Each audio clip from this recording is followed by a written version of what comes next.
Okay, here I'm getting ready to cook up my steak and eggs. I'm gonna put a little bit of, I got this cast iron heated up, so I put a little ghee in here.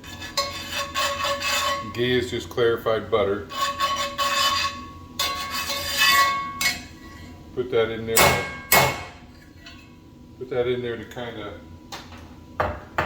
lubricate the pan a little bit. Don't really need to. I like to have it in there a little bit. This doesn't need to be refrigerated. Keep it up here. You see, I got my eggs here for when I'm ready to go. There's about 5 eggs, I think. Just whisked up so I can pour them in that pan in a minute. But right now I'm just making sure this ghee is all over. It looks like it's good. And it's probably hot because I had the pan heating up before I turned on the camera. Now I'm going to grab my steak. I already salted it, so here we go. I don't know if you can hear it. Sizzling. I could have let it get a little hotter, but you know, it's hot enough because I can eat it rare, pretty rare. Heck, I can even eat the steak raw, but I'll cook it a little bit so don't freak anybody out. So I'll go like this for computer, set timer for 2 minutes. Second timer, 2 minutes, starting now. You want to name this timer? Steak timer. Okay, I'll call it a steak timer. 2 minutes, starting now. That's my assistant. You know, I tell it everything and it does it for me without having to write it down. Or I can do a hands-free. So I told it 2 minutes. I'm gonna let this sear. I got it on super high heat for like 2 minutes. Once I get done with the steak and I'm letting it rest, that's when I'll throw my eggs in that pan and just scramble them up real quick. A light scramble. This is the salt I use, Redmond's real salt. You can buy it at the Smith's. Pretty cheap. I go through it like crazy. I salt everything. I already salted this before I put it on. But it's good stuff. Okay, I'm going to pause for a minute.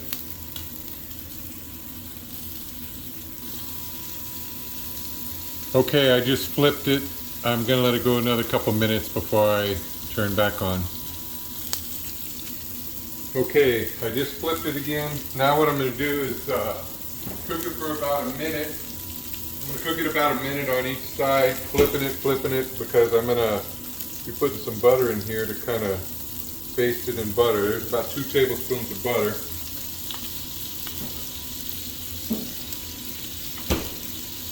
What I do is I'll take it in there, let it get melted, and then I kind of tip the pan a little bit and pour it up over this while it's cooking. I turn the heat down to like medium instead of high. So I'll do this for about a minute and then I'll flip it and do it again for a minute.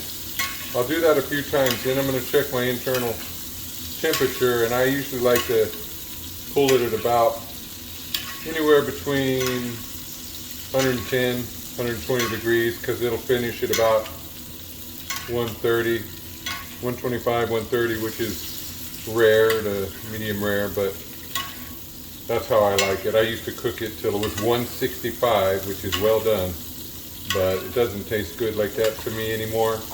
The more you go carnivore, the more rare you like the food. So I like it pretty rare now, but I can eat it more done. But I just flipped that and for about a minute. Now I'm gonna put some butter on it again.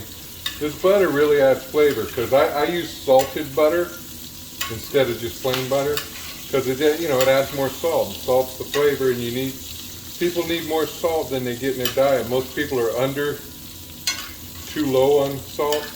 Doctors tell you it's bad for you, but that's not true.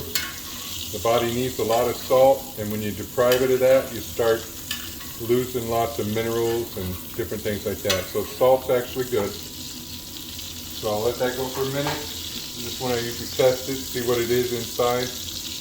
I'll check the middle here. See, I didn't let this come up to room temperature when I started, so it's a little cooler than it would be. Like right now, it's about 88 in the middle, and I'd give it another 20 degrees.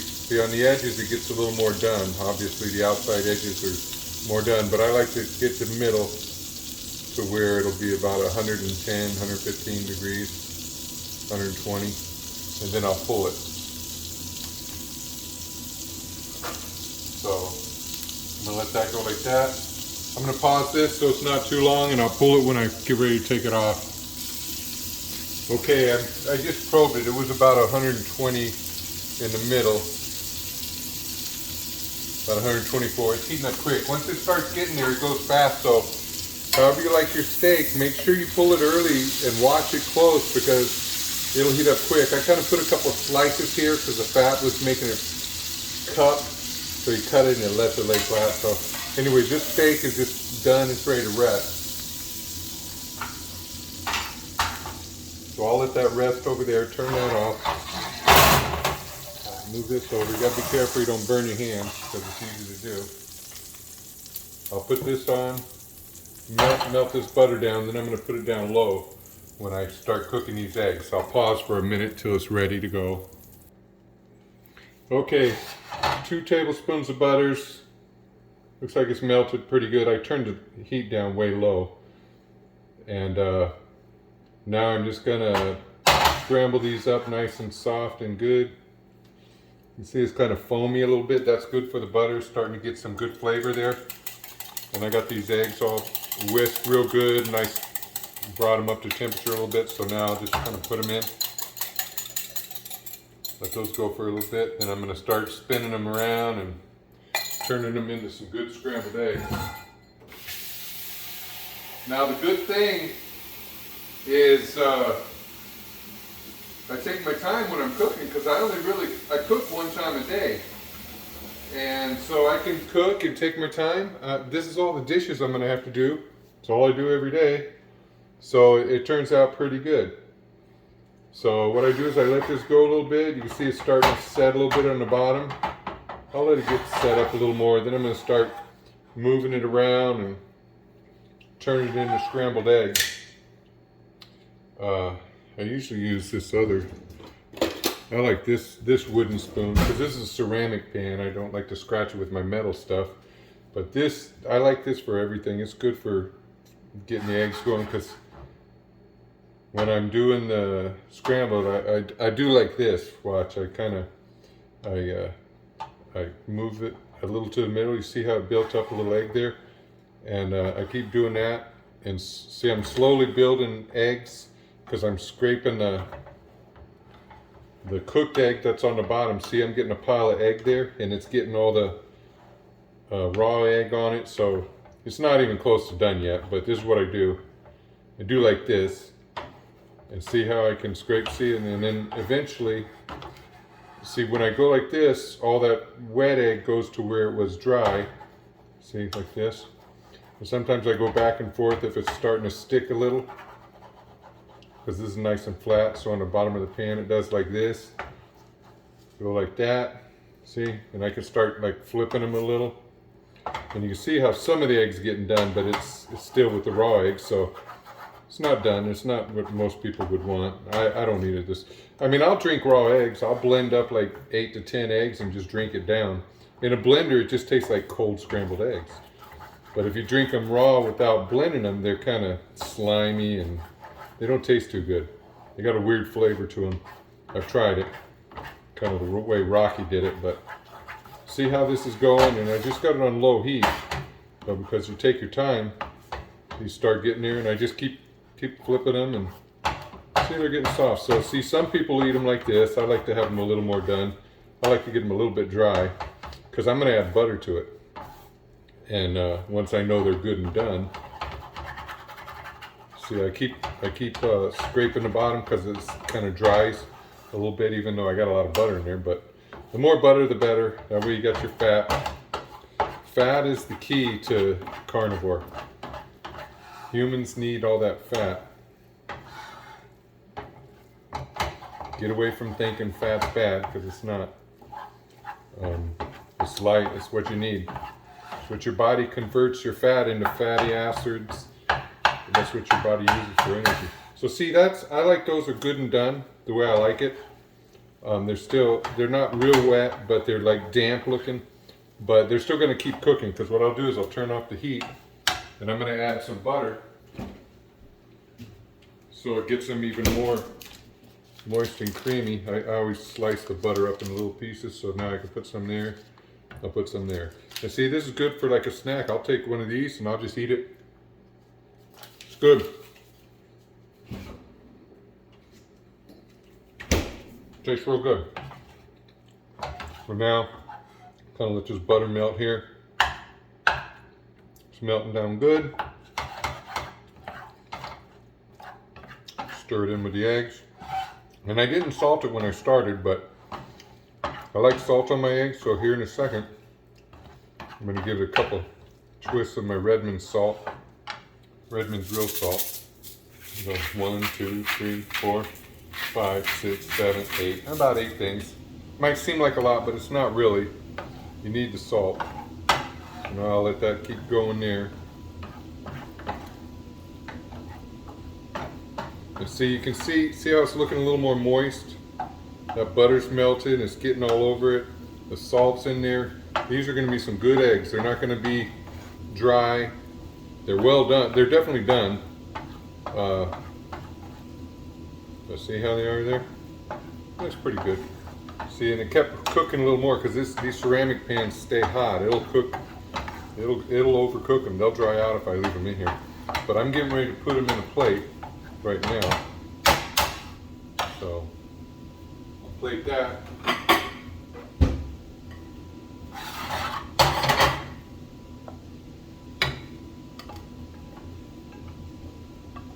And I'll cut my steak up here. Probably look raw to you guys a little bit, but that's how I like it. I like it raw. Some people think if they don't cook a steak all the way, that it'll be bloody. And steaks don't have blood in them. When they butcher a steak, when you butcher an animal, you gotta drain the blood out. That's why they hang them up, so the blood drains out, because you can't sell a steak with blood in it. It'll go bad. What you see when you see red stuff, that's myoglobin. It's not blood. It's what's in the meat. It's not the blood. The blood's all gone. So if you ever see red coming out of the steak, that's myoglobin. Like this one doesn't really have the red in it, from what I can tell. I can't tell the colors real good, but see, I'll chop up my steak here into some pieces, so all I gotta do is just sit here and eat it in a second. Cut it up in little bite size. See that? I don't know how that looks to you guys, but to me that's about right. That's kind of a medium to medium rare. I don't know how good it looks against the background. So that's how I like it.